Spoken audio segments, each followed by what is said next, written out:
Hello guys and welcome back to my channel. So guys, I bring you this interesting video that I found on TikTok guys, though the original video was deleted by TikTok guys. So guys, we have this young lady who's here to direct this video directly at black people for accusing white people of white supremacy guys. So she took out some notes to have us black people remind her when white supremacy hijacked people, beheaded people, burnt down people. So guys, let's just get this straight into the video guys, but let me know what you think about this video in the comment section below after watching this video. Remind me the last time white supremacists hijacked planes, flew them into buildings, and killed 3,000 people. Remind me the last time white supremacists were burning down businesses and causing violence all summer of 2020. Remind me the last time white supremacists were beheading people on video and posting it for the whole world to see as a warning. Tell me, was it white supremacists that gave us the Patriot Act? I'll wait, I've got time. Okay, so that is the video you guys. I'm sure it was longer than this. Unfortunately, TikTok deleted this video, but this is the part that caught everyone's attention on TikTok guys, and when it was posted on TikTok, people stitched this video. Let me know what you think about this video in the comment section below, and let's watch the stitches. Alex, is this you? Yeah, interrupting my popsicle eating for this one. But you all think you ought to be onto something draped in your American flag, right? All right. How would you like this? Alphabetically or in the order you listed them? Either way, let's get it. Remind me the last time white supremacists hijacked planes, flew them into buildings, and killed 3,000 people. You want to talk about the first aerial assault in this country's history? All you have to do is look to 1921, Tulsa. That is when white supremacists, even with aircraft being in their infancy, decided to bomb a whole community. And more than 3,000 were displaced or killed. Next. And let's not forget 1985, where the city of Philadelphia employed helicopters to actually drop bombs on a black community in the Operation Move Zone. Y'all make this too easy. But let's keep going. Next. Remind me the last time white supremacists were burning down businesses and causing violence all summer.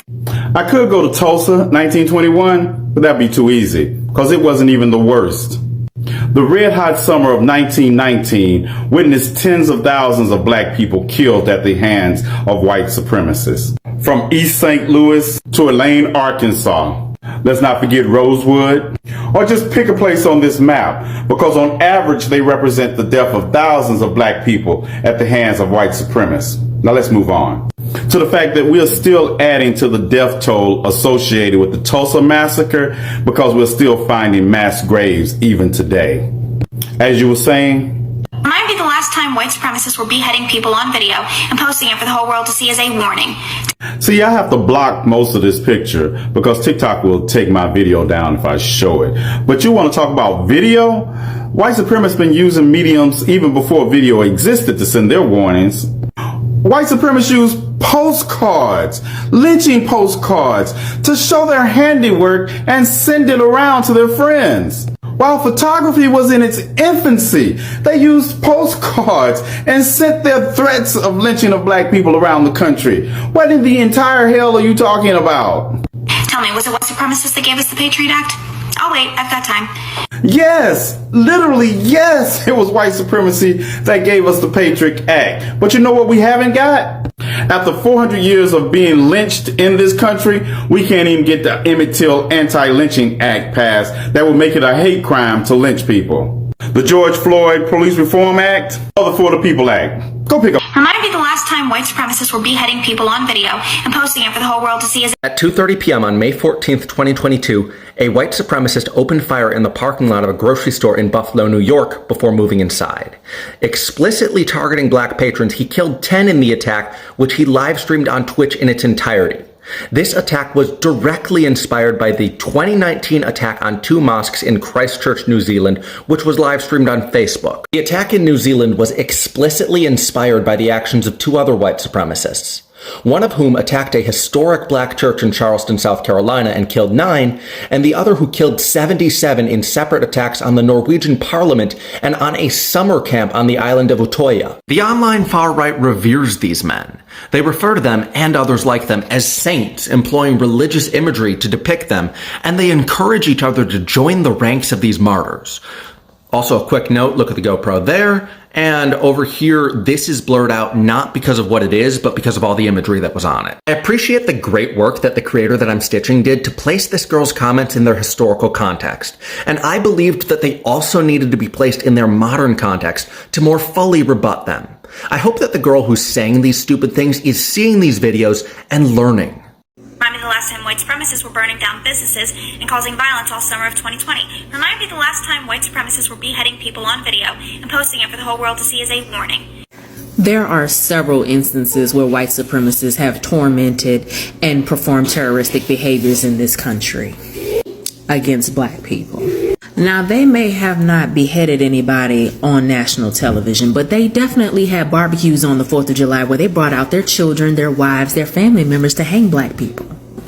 They've also spat on and yelled at and tortured young children who were going to school because they were black. They also bombed the church with 4 girls in it. Let's also not forget how they shot up a church full of black people who welcomed them for prayer. Now tell me, when was the last time that black people did this to other people because of the color of their skin? And before you try, I'm not on the left, I'm not a Democrat, and I don't read memes for information, as you can tell.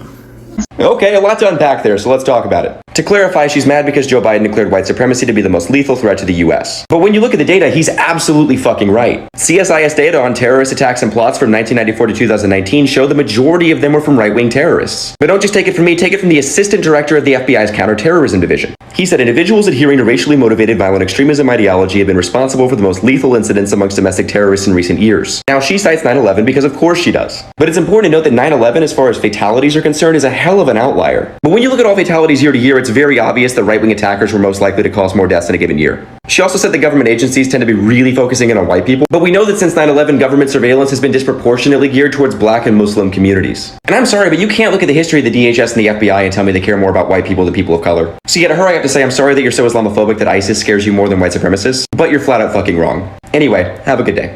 Remind me the last time white supremacists hijacked planes, flew them into buildings, and killed 3,000 people. September 11th, 2001, because it was indeed white supremacy responsible for flying not 1 but 2 planes into the World Trade Center. Responsible for the largest in-house terrorist attacks on its own American citizen. By using shock and awe, simplistic technique of psyops, consisting of media and politics, convincing said American citizens that it was indeed a nation of brown people responsible for said terrorist attack because they had weapons of mass destruction. As if America itself isn't sitting on 3,750 unexploded ordnance consisted of nuclear warheads. Last I checked, it was white supremacy who released not 1 but 2 sons on innocent Japanese people of Hiroshima and Nagasaki. But what do I know? I'm just a retired, bitter, non-commissioned officer with PTSD. Okay, like really, guys, I don't know where these guys get this information, this wrong information that they share on the internet, guys. I mean, it's free to Google, to search, to do a research on Google. It's a free thing these days. This is 2023. Guys, please let me know what you think about this entire video in the comment section. If you have not subscribed to this channel, please go ahead, subscribe, turn on your notifications so that every time I upload a new video like this one, you will be notified. And I'll see you in my next video. Bye.